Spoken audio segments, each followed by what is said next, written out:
बच्चों, आप सभी का स्वागत है। जैसा आप सभी जानते हैं कि वर्ष 2024-25 की बोर्ड परीक्षाएं 24 फरवरी से शुरू हो रही हैं, जो 12 मार्च तक चलेंगी। आइए हम सब नागरिक शास्त्र विषय में किस प्रकार अच्छे अंक प्राप्त कर सकते हैं, इस पर कुछ बात करें। नागरिक शास्त्र विषय का पेपर 1 मार्च को है, शाम की पाली में।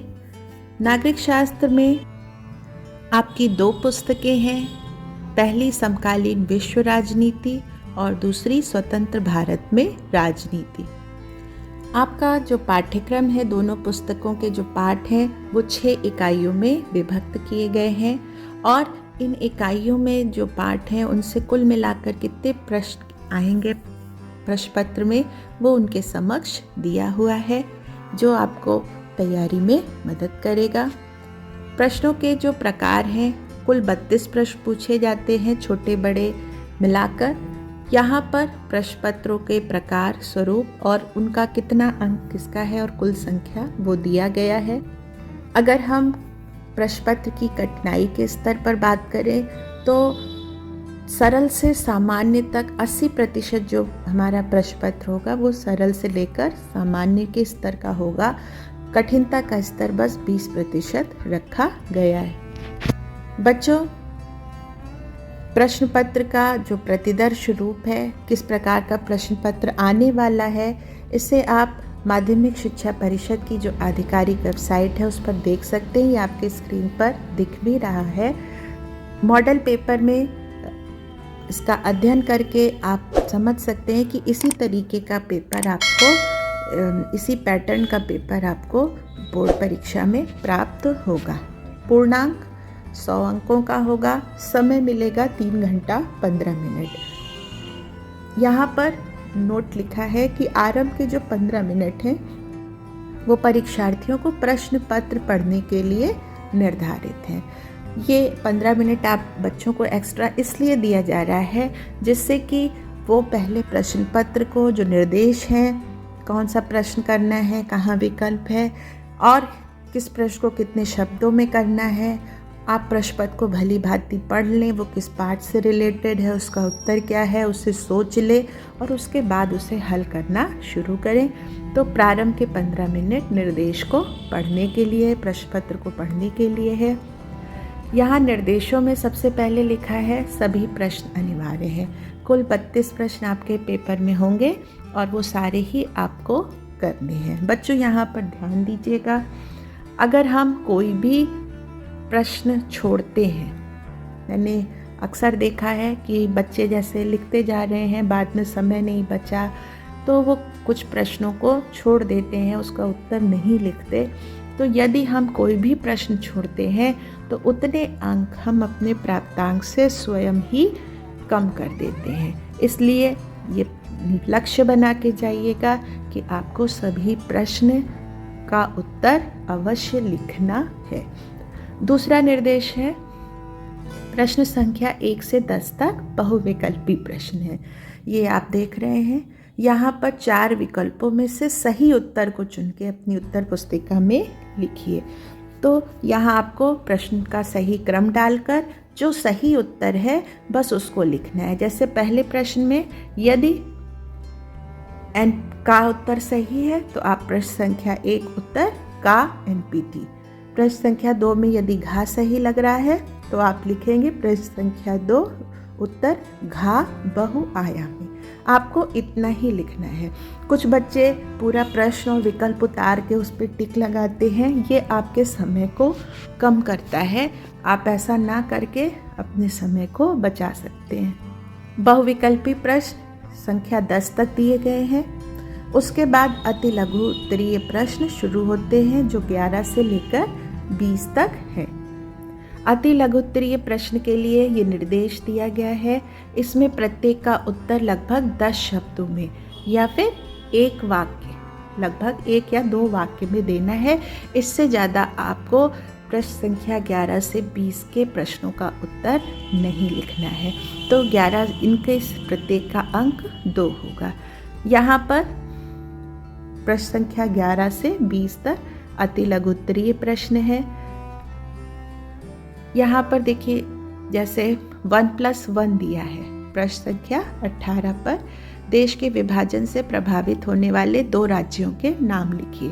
तो यहाँ पर 1+1 इसलिए दिया है कि यदि बच्चे को 2 राज्यों के नाम नहीं याद आ रहे, अगर एक ही का नाम याद है और अगर वो एक सही लिखता है तो उसे 1 अंक अवश्य प्राप्त होगा। और एक चीज़ जो और गड़बड़ी देखने में आती है कि बच्चों ने जैसे बहुविकल्पी ख़त्म किया, उसके बाद वो पुनः अति लघु का क्रम 1 2 3 डाल देते हैं। तो 1 2 3 फिर से नहीं शुरू करना है। 10 के बाद अति लघु का जो प्रश्न क्रमांक है वो 11 है, तो 11 12 से ही आगे शुरू करना है। अति लघु के बाद बारी आती है लघु उत्तरीय प्रश्नों की। ये 2 प्रकार के हैं, लघु उत्तरीय प्रश्न 1 और लघु उत्तरीय प्रश्न 2। लघु उत्तरीय प्रश्न 1 आपको 50 शब्दों में इनका उत्तर देना है। ये संख्या में कुल 6 होंगे, 21 से 26 तक। 50 शब्दों से ज़्यादा इसमें नहीं लिखना है। तो यहाँ पर 50 शब्दों से ज़्यादा ना लिखने का ये मतलब नहीं है कि आप उत्तर को अधूरा छोड़ दें। उन्हीं 50 शब्दों में संक्षेप में आपको उत्तर के समस्त बिंदुओं को समेटना है। 50 शब्दों का अगर शब्द सीमा है तो उसमें बहुत अधिक ज़्यादा लिखने की आवश्यकता नहीं है, क्योंकि आप जितना भी उसमें लिखेंगे परीक्षक उसमें आपको मैक्सिमम 5 अंक ही देगा। ठीक है, अक्सर ये देखा है जैसे बच्चों को कोई ऐसा प्रश्न है जो 5 अंक का है, बहुत अच्छा तैयार है, उन्होंने वो उसमें 2-2 पेज तक लिख डालते हैं, तो वो आपका समय ले जाता है और उसमें परीक्षक आपको 5 अंक से ज़्यादा नहीं देता। और ये जो 2 पेज लिखने भर का जो समय जाता है तो वो कहीं ना कहीं आपके बाकी प्रश्नों के समय को कम कर देता है। तो इस चीज़ का ध्यान रखें, शब्द सीमा का पालन अवश्य करें। प्रश्न संख्या 27 से 30 लघु उत्तरीय प्रश्न है, 2 हैं। ये 6-6 अंकों के होते हैं और इसमें शब्द सीमा बढ़ाकर 100 से 125 शब्द कर दी गई है। तो ये आपको 100 से 125 शब्दों के बीच इनका उत्तर देना होता है। अगर हम इसको मॉडल पेपर में देखें तो यहाँ पर प्रश्न संख्या 21 से 26 ये लघु उत्तरीय प्रश्न 1 है। ये आपको 50 शब्दों में उत्तर देना है और इसके बाद 27 से 30 आपको 100 से 125 शब्दों में उत्तर देना है। यहाँ भी आप देखिए तो अंक विभाजन जो है प्रश्नों का 1 + 2 + 2 या इस तरह से 2.5 + 2.5 करके दिया है। तो इसका मतलब है कि यह प्रश्न कई पार्ट में है और जितने पार्ट का आप सही उत्तर देते हैं उतना अंक आपको अवश्य मिलेगा। तो इसलिए यदि आपसे कोई प्रश्न पूछा जा रहा है, अगर आपको संपूर्ण उत्तर नहीं भी आ रहा तो अगर उसका कुछ अंश आ रहा है तो उसको अवश्य लिखें, अनुत्तरित ना छोड़ें, जिससे आप उसमें कुछ ना कुछ अंक अवश्य प्राप्त कर लें। दीर्घ उत्तरीय 31 और 32 हैं। ये जो दीर्घ उत्तरीय हैं इसमें अथवा एक विकल्प दिया रहता है कि या तो आप अथवा के पहले वाला प्रश्न करें या बाद वाला। ये दोनों 8-8 अंक के हैं और इनको यहाँ तक पूरा करने के लिए अवश्य आप शब्द सीमा का पहले पालन करें, जिससे इन उत्तरों को लिखने के लिए आपके लिए पर्याप्त समय बचा रहे। और साथ ही एक बार अपने प्रश्न पत्र का जो आपने लिखे हैं उत्तर, उसका रिवीजन भी अवश्य कर लें। बच्चों, अगर पिछली बोर्ड परीक्षाओं के पेपर कहीं से उपलब्ध हो सके तो उन्हें अवश्य देखें। आप देखेंगे कि हर पाठ में कुछ महत्वपूर्ण अंश हैं, कुछ ऐसे प्रश्न हैं जो अक्सर छोटे या बड़े में बदल बदल के रिपीट होते हैं। उन प्रश्नों के उत्तरों को ज़्यादा बेहतर से तैयार करें, लेकिन ये चीज़ ज़रूर ध्यान में रखें कि कई नए प्रश्न भी प्रश्न पत्र में शामिल होते रहते हैं, तो पूरे पाठ्यक्रम का अध्ययन करके अवश्य जाएं।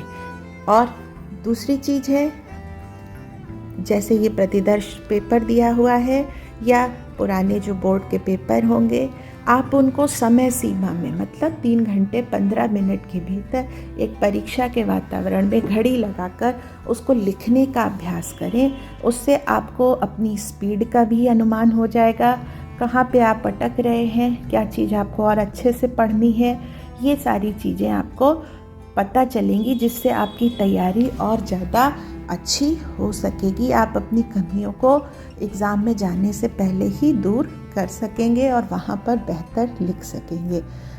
यहाँ पर जो हर पाठ में जो महत्वपूर्ण घटनाएं हैं, जो तथ्य हैं, जैसे नागरिक शास्त्र के विषय में छोटे छोटे ब्लॉक में कोई व्यक्तित्व दिया हुआ है कि वो कहाँ पे पोस्टेड रहे, कौन सी रचना लिखी या क्या प्रमुख चीज़ कार्य किया, या कौन सी प्रमुख संधि है, संस्थाओं के नाम होते हैं, उनके स्थापना वर्ष, सदस्य संख्या, किस संधि के द्वारा स्थापित हुए, कौन सा राज्य कब बना। तो ये ऐसे प्रश्न हैं, जो ऐसे तथ्य हर पाठ में कुछ महत्वपूर्ण होंगे, उनको आप छोटा सा कहीं अंडरलाइन या नोट करके रखें और उसकी नियमित पुनरावृत्ति करते रहें।